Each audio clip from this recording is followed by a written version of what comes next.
took a flight for the paddock. You should be all so dramatic. I can't even you want, boy, forget it. You just make me feel so. I took a chance and you grabbed it. You said don't worry, I got it. You said, and you just make me feel so beautiful. It's a little bit at an angle. It's like a little bit. The camera's kind of sitting a little bit like at an angle. You're saying tilted? Okay, yay. Yay. Wear the headphones just for a little bit. Okay. Testing. Okay, let me hear it. Say something, please. Testing. You Yeah, feel how good this is the good. audio is? Yours is like really loud. I have to be like, I'm glad I got these headphones. It's so fun. I know, right? I'm so excited. Look at this part. Hi, how are y'all doing today? Hey, y'all. This is the Kloud. So pretty much we talk about everything, any topic you choose. We're gonna have the viewers choose or whatever. We do conspiracy theories, true crime, much more. So just look out, it's soon to come. I do have my co-host, Miss Big V, Veronica. Hey, y'all, it's Veronica. And we have Miss Riley. And today what we're gonna do is, the topic is spirituality. So we're gonna talk about the church, what that means to us, pretty much the toxicity, if anybody has had any experiences with, maybe not feeling as open in the church, as they should feel. So we're gonna talk about that. So we do have a couple questions. V has some and I have some. So I guess I'll go ahead and start for the Kloud. So for me, I started going to church probably when I was 7 years old. I had a main church that I went to called TMPC. It was a pretty good experience. We had like a kids sanctuary, so I kind of grew up around kids my age to where we could kind of relate and, kind of talk about God in a way that makes sense to kids, because Real simple. Right, because you think going into the main church, they're saying a whole bunch of stuff. I have no clue what y'all are talking about. Y'all are talking about The rapture. yeah, the rapture. Like kind of use fear. Right. Yeah. So it's like, as a kid, you're like, I don't know what that is. Break it down for me in layman's terms. I need you to break it down. So I kind of got out of the church, I would say around 16, still trying to find myself. I had a lot of incidences happen in my life being 14. Hold on a second. Can you turn up? We'll put this part out. But, so just being in the church, it really helped to guide me. But, I did lose my way, but I'm trying to, find my way back, kind of have my own journey with God, being an adult. You kind of understand more and you realize that He's here for a reason. And You value it more. right, you do. Yeah. You really do. Because when you're younger, you're just like, oh, it's just something that we do. Like we just pray. Yeah. Now it's like I'm intentional. Okay, I need to pray because this is something that's going to help me. It's for a reason. Because it's a relationship. It's not just the church. Right. It's way more than that. It's you finding yourself having your own relationship with God, not making it about other people, how they'll just try to tell you how to operate your relationship with God. That's not how it works. In my book, in both of our books. So that's pretty much for me how I grew up. And V, how did you? Yeah. So, my parents have lived in Colombia for about 20 years now. They retired here out of the military. If you live here, this is a military retirement town. So, they've been here for 20 years. Well, for my lifetime, we spent about 13 years at this one church. I grew up there. I have family there. It's like a real community. You're there for one another. After that, we ended up leaving that church for a little bit, and then we ended up going to one of those mini mega churches. It was a Pentecostal church. And then since COVID hit, we kind of just have been listening to ministry online. Yeah. For a while there, we did get caught up in the church culture because I think that's one thing that you do lose. Like just because you're in the church all the time and you get involved with people, you start to make it about them and it becomes less about God. It becomes more about money. I agree. And outreach. And not just, and like outreach isn't bad. I'm just saying it does start to become more the people than your relationship, because you get lost in, You do. so. Yeah, you get lost. Just, it doesn't become about God anymore. Depending on the church, I'm not gonna say every church, but you get wrapped up with, I'm sure having the older generation in the church pretty much. Oh, why are you wearing this? It should be about this. This is how you do. We're doing it this way. Yeah. Very judgmental. When that is just like, I feel like sometimes because we know like the commandments, we know the word, we misinterpret it and we put it on others in a way that is not received well. Right. Because that's not the way you should do it. At the end of the day, his message is love. So we have to do everything in love. And like, I was heavily involved, y'all. So I know all about that church culture. I was on the praise and worship team. Yes. I was in I was going to kids church. I was going to programs, everything. So that kind of brings us into the first question, y'all. So my question was, how do you feel about toxicity in the church? Or have you experienced? I do just want to say again, just a reminder, we love the Lord, we love church, and we love what the church does. We love what it brings and what it stands for.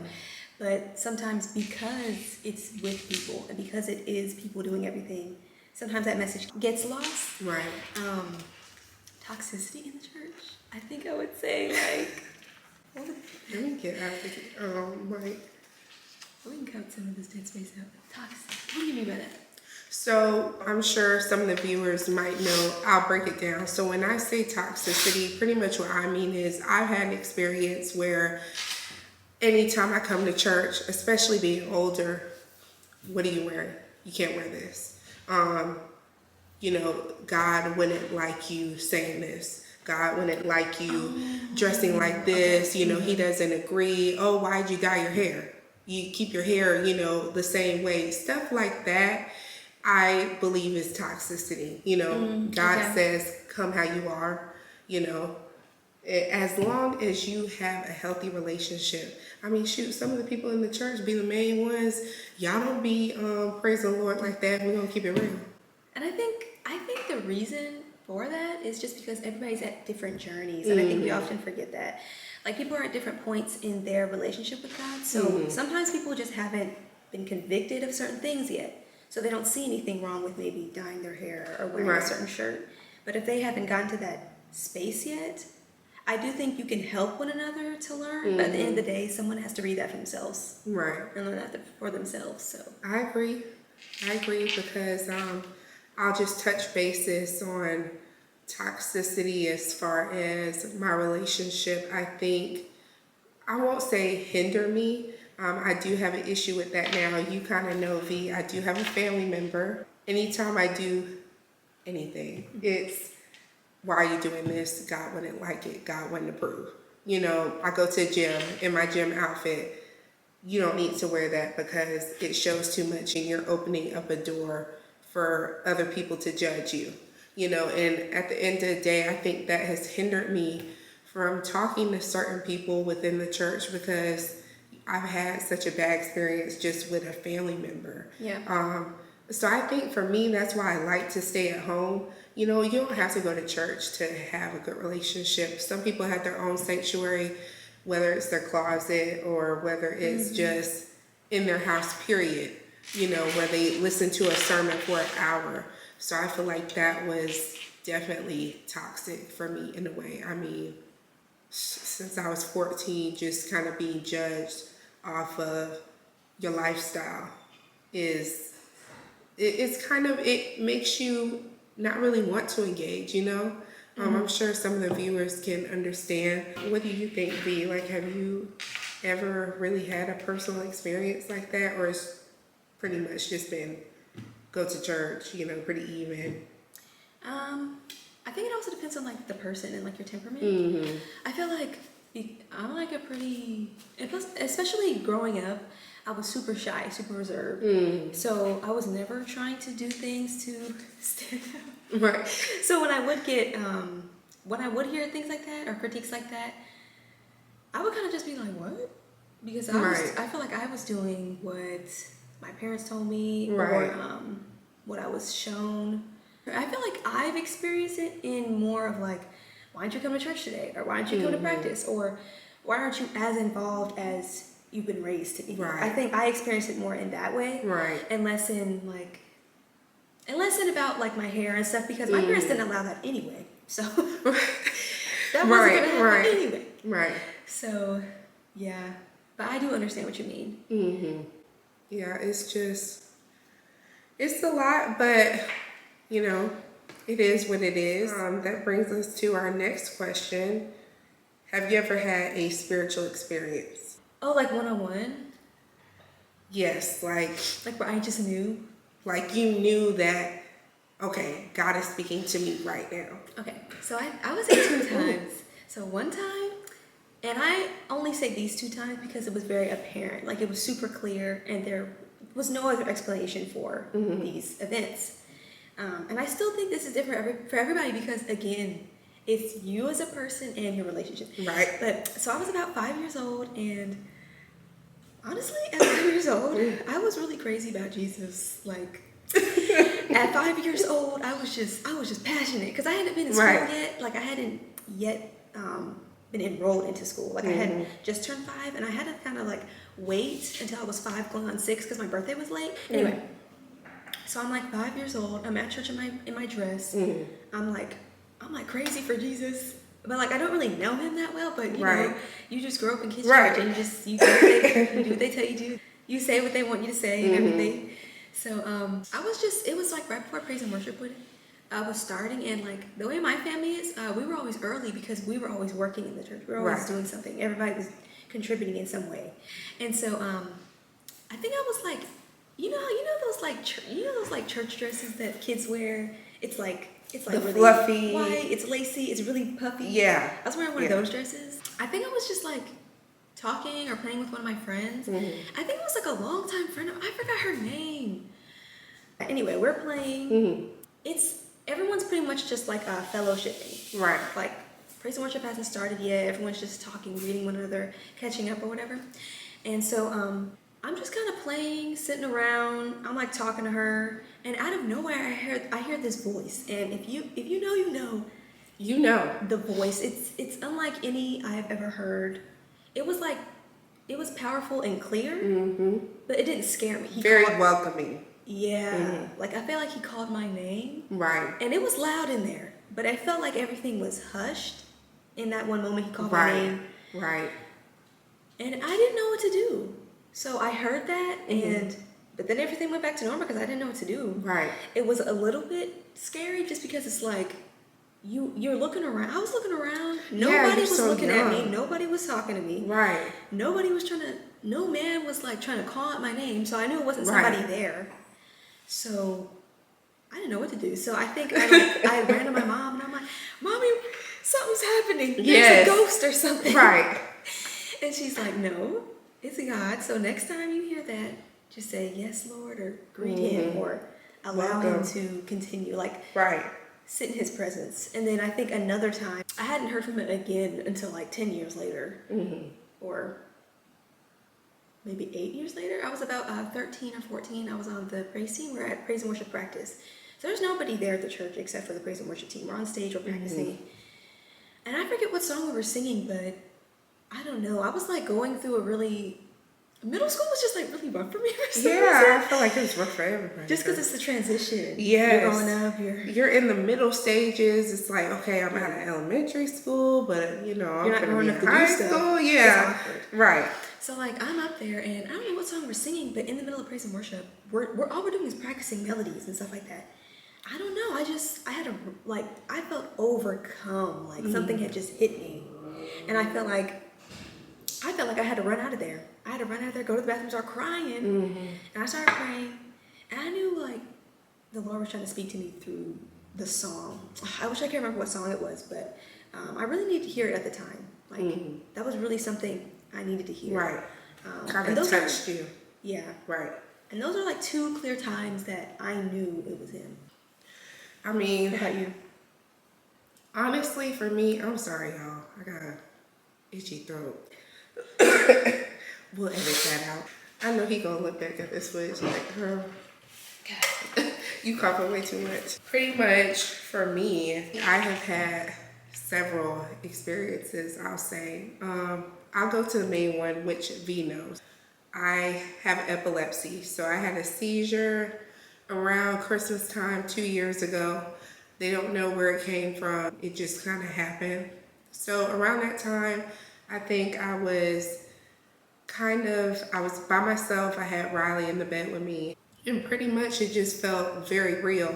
So the dream for me was me and my boyfriend at the time. We were walking in a parking garage, very odd, and randomly we're trying to get into the car, and I see a man kind of come up behind him, and I'm like, hey, come and get in the car because, I don't know what's going on, just get in the car. So I see the man, he's in all black, no face. He hits him over the head, and it's almost like he just disappears. So I get in the car, I'm freaking out in the dream. I reverse the car so that way, I'm scared in the dream. If you gonna attack me, we gonna fall and we gonna die together, honey. So during that, when I reversed the car, it almost felt like something touched me and lifted me up. I wasn't scared like you said. It just was kind of nerve-wracking, almost eerie, because, it's like a presence. I just felt like somebody did this and lifted me up. And I clearly heard, Nina, come back to me. I want you to come back. You need to, pretty much just repeating, come back to me, come back to me. So within that, I just knew, I think a lot of people who say, like you said, when you hear God's voice, I can't put that voice to anybody. Yeah. I can't tell you if it sounds like anyone familiar, because it doesn't. But it's a very warm feeling, I will say that. And after that, I woke up and I kind of felt calm after that. Now, in the dream, you kind of being, in your flesh, you're kind of like, am I dying? Am I going to die? Is that what you're telling me? But I think having my grandma she's very spiritual, have her kind of break it down for me. No, I just think he wants you to get yourself together and really come back to what you're supposed to do, like your calling or something that you feel like you are meant to do. Come to me and let me help you, because God's there. He will resolve your issues if you let him. I'm still trying. I have no patience. I be questioning all the time, when are you going to come in and help me? But that's when the work comes in for yourself. Yeah. Would you say? Oh, definitely. Because if he's nagging at you like that, mm-hmm. He knows that that's the only way to convict you. Because I feel like it's different for everybody. Right. So I definitely think that's for you to then go into the Word, try and listen for him. Really take that time to go to a quiet place and just try and just hear and listen from him and find what he's trying to tell you. Right. Hold on a second. Let me take off my earrings. They're like piercing into me. Good girl. I hope I don't get makeup. I knew I was going to get makeup on his head. It's okay. Now that I've used this stuff, I'm about to buy this. Oh, for sure. That whole, yes. I forget what that thing is called. And the mics and headphones. Yes. This is great. We got to. Usually when I film, I'm like, I hope they can hear us. I know. I love this. I hope the audio's good. Now I could just hear everything. It's clear. Okay. So I think. Oh, can I ask a question? Yeah. Because you got the questions. See, I'm sitting here looking at mine, y'all. She got to ask some questions too. Let's get into the next one. So, have you ever had a sign or experience to where you felt like God was with you? I feel like we talked about that already. Yeah, I think we already talked about that. Sorry, y'all. Hold on. Whoa. That is a good one. That's an easy one. Yes. We talk about this all the time, y'all. Do you believe in reincarnation? No. I thought we were going to say, really? I mean, I feel like you come back, but I don't think it's in a different body. No, now when I say reincarnation, I don't think I mean, no. I kind of believe in it, y'all. But it's not in the way that people think, Well, let me ask you this. Okay. What do you feel like reincarnation might be? My definition of reincarnation is like you die and you come back as like a roach, or you come back as like Or some like old Riley. lady. I don't know, like Yeah. like in the movie Soul. But then Yeah. again, I feel like you're talking about it more in like you come back at all, like to visit your loved Right, ones, right. like spiritually. Right. Now that, yes. Okay, so that I do believe. Now I do sometimes I'm a little skeptical, y'all. I'm like, because you hear so many stories, but you're like, are y'all really telling the truth, about their son being reincarnated, or, them saying things that, the other person might have never known. I've always kind of felt like there was a possibility, not all the way, but I was like, we're meant to be on this earth, but sometimes I do think, what if you didn't finish out your plan? And God wants you to, but it's like, okay, you're not in the same body, so let me put you in a new one. Because I think if you're not done with God's plan with your life, if you don't seek that out though, that's just it.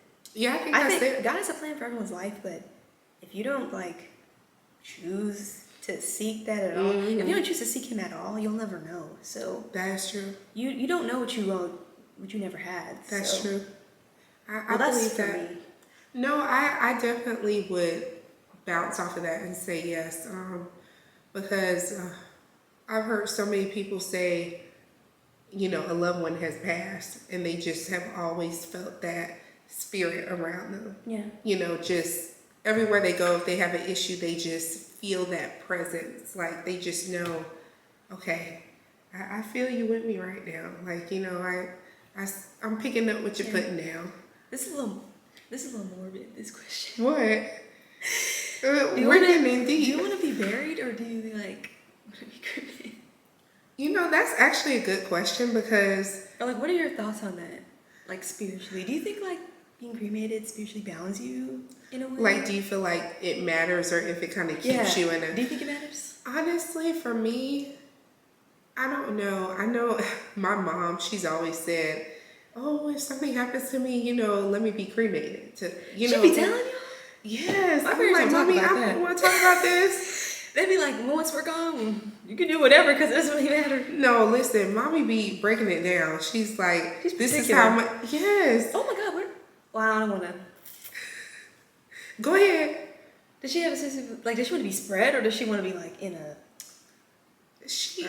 So, Mom, if you're watching this, I don't know in particular, but I know she just said, I think she did say maybe spread at a certain place that maybe she liked. But for me, that would be between me and my siblings. But I would like to keep her ashes. I want to keep them. Yeah. Ew, have you seen how people... Okay, this is not ill. Have you seen when people like... What do you think about putting them in like necklaces? Oh, baby, no. We're not doing that. You are trying That's to like, way too... You're trying to do some kind of like... You're conjuring up something. Like, I get it. I don't know what it's like to lose a parent or somebody that's super close. I've definitely lost a loved one. That's why Riley is named Riley today, but we'll get into that later.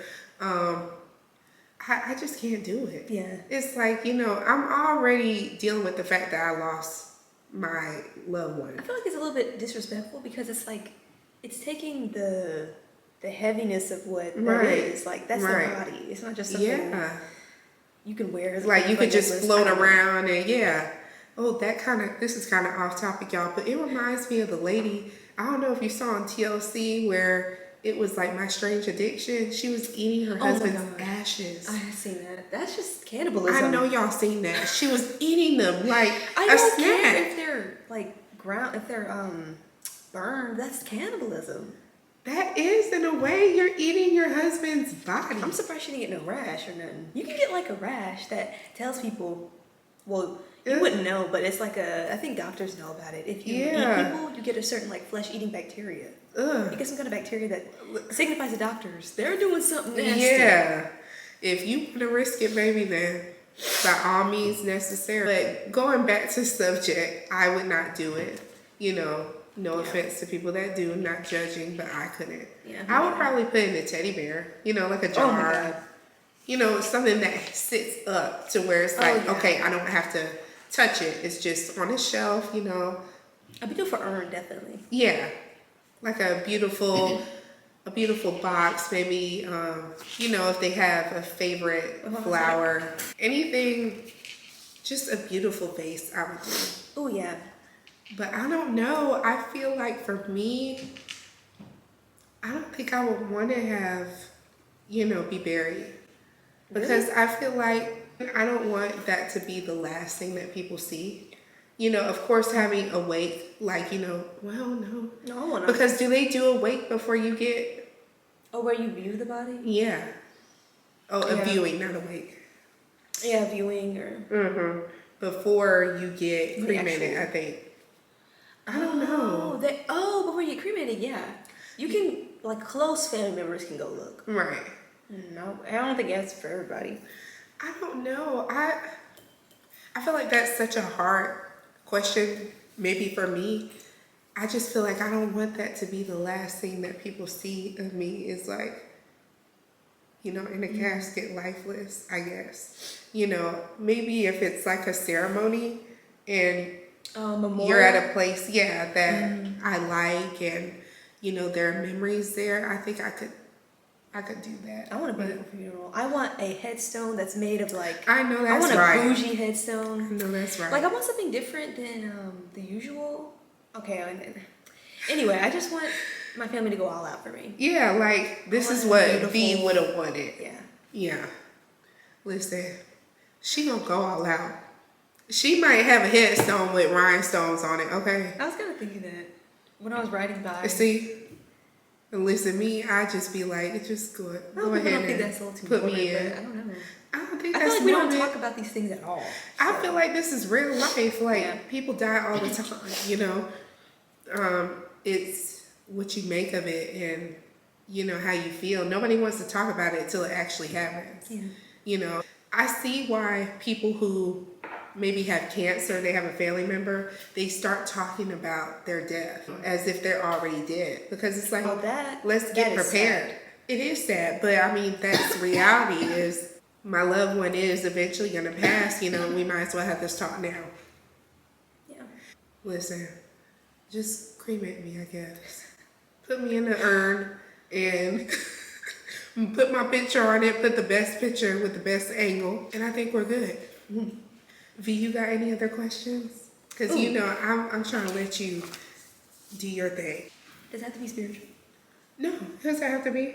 The main topic was spirituality, but I feel like we touched bases on that. I feel like my nose is ready. This is cold. Oh, it's mine too. It's been a hard week, y'all.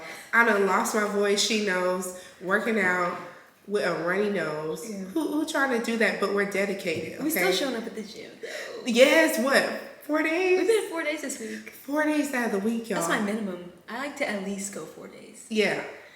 But see, she's the one who got me in the gym, y'all, okay? I am so glad I met this girl. I love her to death. She's like one of my best friends. Now listen, she's a tough cookie to crack. Okay, you're a tough cookie. Oh, to get to Yes. to open up. Yes. No, I was talking to my boyfriend about that, and I was telling him I don't know because I seen the TikTok that said something about if you're like overcritical or you seem to have a hard time letting people in, that could be a sign of a fear of intimacy. And I was like, Really?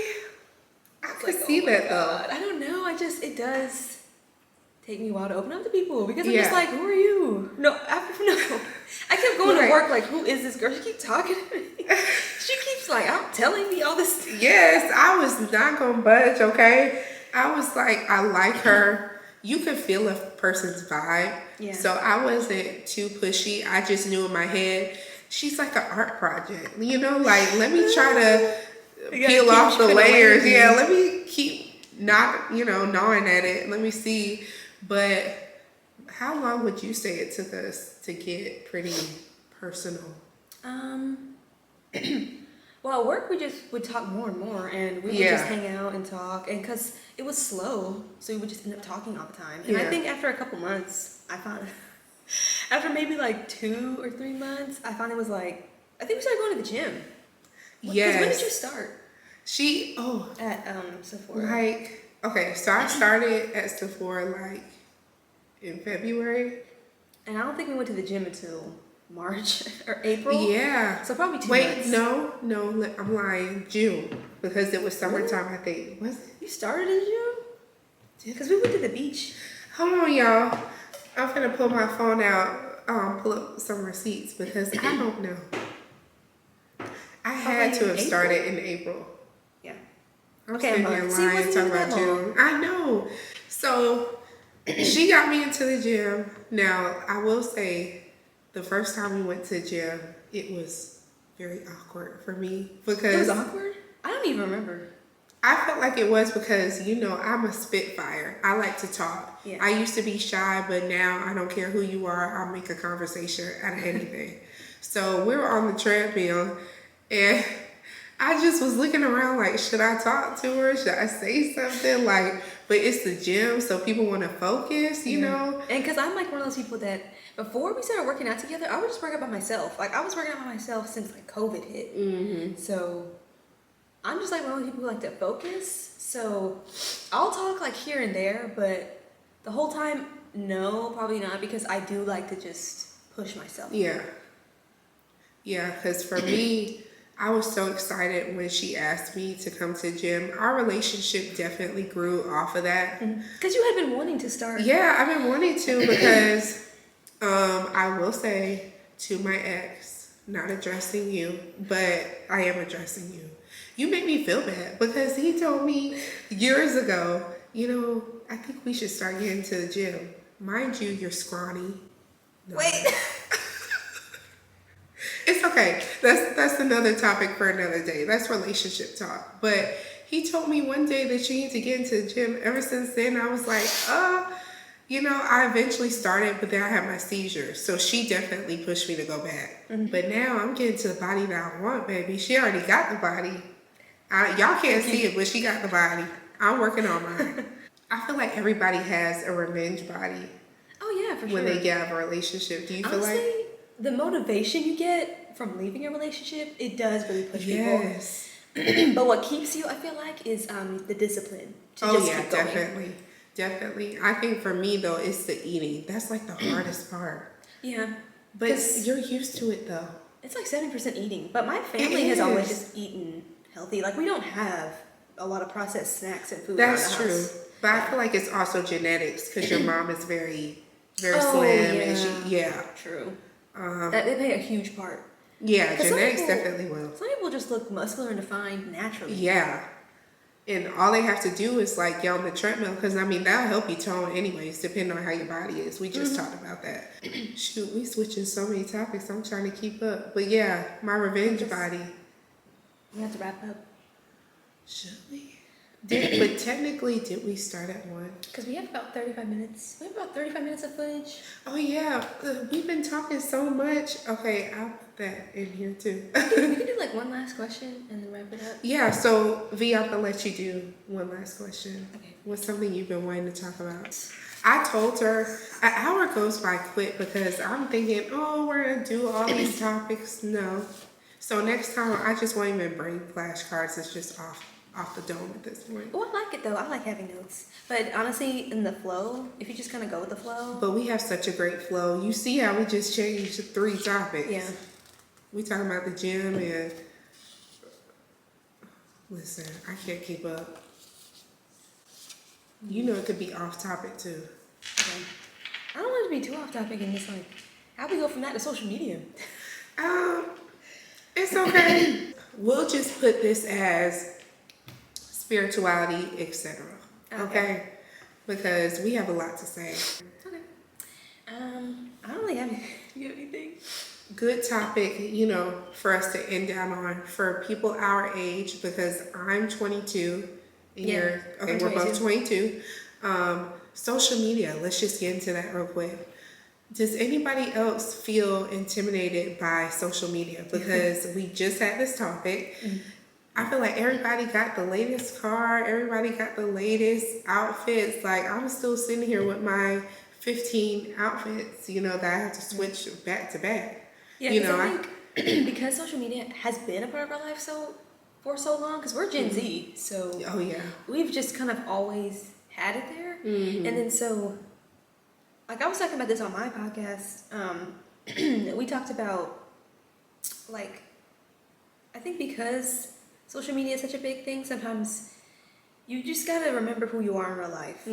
Is that person who you're portraying, is that really you in real life? Because I've been asking myself that. I've been asking, what am I portraying? What am I, like, and because you just think, oh, I'm just posting pictures, I'm just being cute. But you are portraying a certain image. Yeah. And whether, I feel like whether you like it or not, it gives people a certain idea about you. Right. I agree. Because, you know, now, just a quick little thing, you know, I'm trying to make my social media mainly the podcast and gym content because that's what I've been putting out lately. Yeah, just working, you know. It keeps you focused on what really matters. It does, because you know, we're women. I take my pictures, but, you know, I just feel like at this point, I'm trying to get to where I don't want to work for nobody. So if I can do this and have my thing going on my own, I'm ready to do it. So I'm ready to work my ass off for it. But social media, it just makes me feel bad sometimes. I be sitting in my room like, what am I doing wrong? Because people post their high points and like subconsciously, whether we are aware of it or not, sometimes we just go in there for validation. And sometimes posting the high points in your life and hearing people cheer you on and congratulate you and tell you that you look beautiful. Tell you, you know, all these great things.